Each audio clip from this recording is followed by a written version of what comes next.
नमस्ते। इसके पहले हम लोग मेंडलीव का आवर्त नियम समझ चुके हैं। अब हमने क्या पाया है कि मेंडलीव का वो जो आवर्त सारणी था उसमें कुछ दोष, कुछ त्रुटि सामने निकल कर आई थी। तो ये क्या है मेंडलीव की आवर्त सारणी के प्रमुख दोष। सबसे पहला दोष है तत्वों का क्रम बढ़ते परमाणु भार के अनुसार ना होना। क्रम कैसे होना चाहिए? तुम लोग नंबर काउंटिंग्स लिखते हो तो 1 2 3 4 5, मतलब क्या कर रहे हो, सबसे छोटा वाला सबसे आगे लिख रहे हो, फिर उससे बड़ा, फिर उससे बड़ा, फिर उससे बड़ा, ऐसे करके। मेंडलीव की आवर्त सारणी में क्या हुआ था, ये जो परमाणु भार है, संख्या नहीं, परमाणु भार होता है ना, तत्वों का कुछ भार होता है, वो जो परमाणु भार है उन्होंने क्या कहा था कि वो बढ़ते क्रम में सजाया था।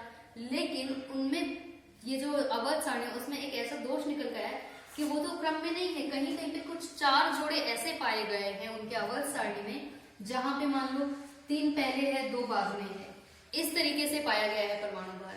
ठीक है, अब वो कौन से 4 जोड़े हैं हम वो देख लेते हैं। सबसे पहला है हमारा आर्गन पोटेशियम। ठीक है, आर्गन का क्या है 39.4, ये परमाणु भार है। पोटेशियम 39.1।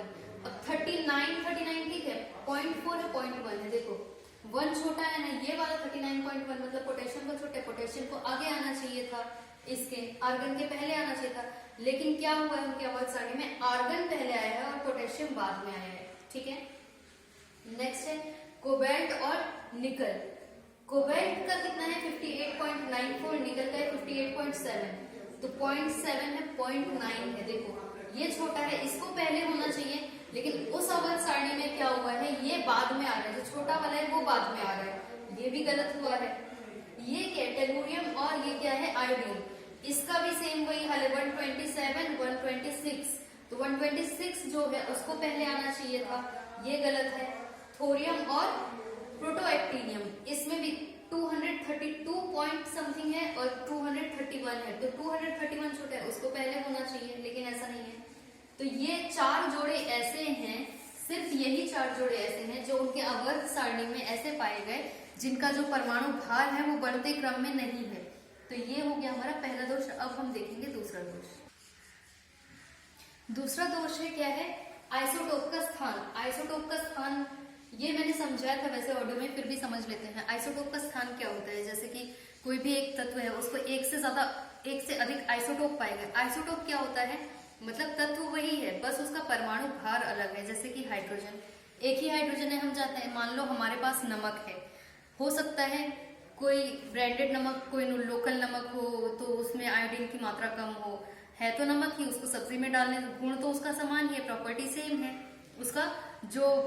उसका एबिलिटी है या फिर उसका हम लोग बोल सकते हैं कि जो गुण है वो समान है, लेकिन उसका जो परमाणु भार है वो डिफरेंट है।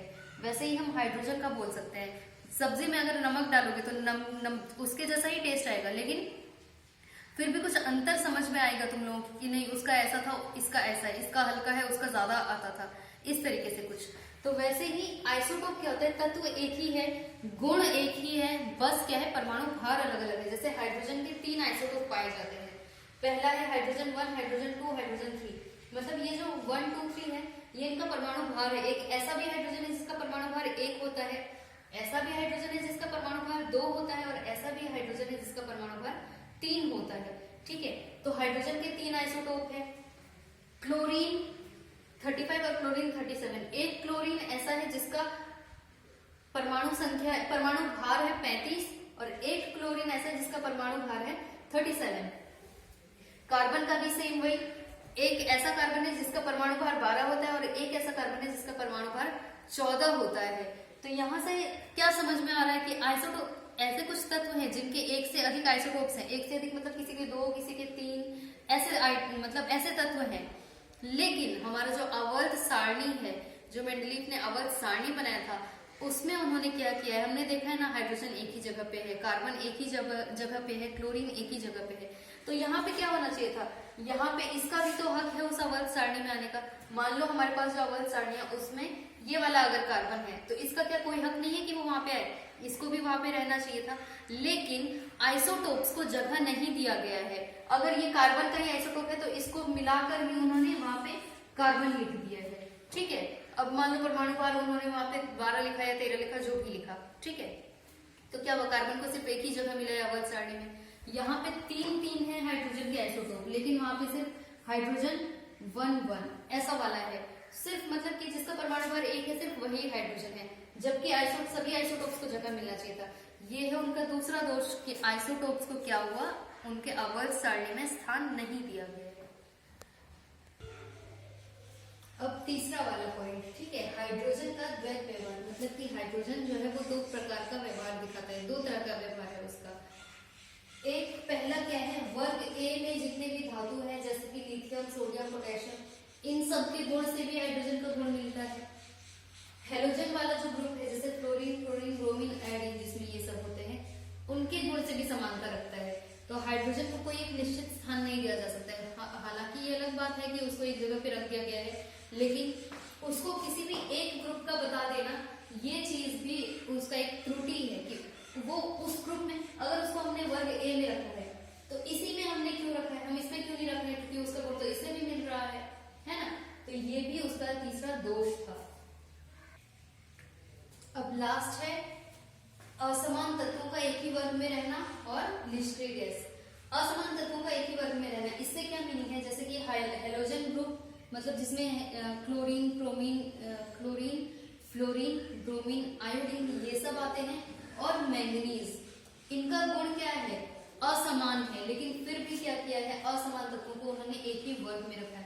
अगर तुम आवर्त सारणी देखोगे तो देखोगे जहां पे क्लोरीन, फ्लोरीन, ब्रोमीन, आयोडीन ये सब है, क्लोरीन ये सब है, ब्रोमीन है, आयोडीन है, उसी में तुम लोगों का मैंगनीज भी है, ठीक है, उसी में ये भी है। इसका गुण क्या है, इन सब से, इन चारों से अलग है, लेकिन फिर भी इसको इसी वर्ग में रखा गया है, तो ये भी इसका एक दोष है। उसके बाद सबसे लास्ट वाला है निष्क्रिय गैस। निष्क्रिय गैस के बारे में बताया था, उस टाइम तक जितने भी निष्क्रिय गैस जिनका ज्ञात हो चुका था उनको भी आवर्त सारणी में स्थान नहीं मिला। ये था उनका पांचवा दोष। ये थे मेंडलीव के आवर्त सारणी के 5 प्रमुख दोष। इनको तुम लोगों को याद रखना है, ठीक है।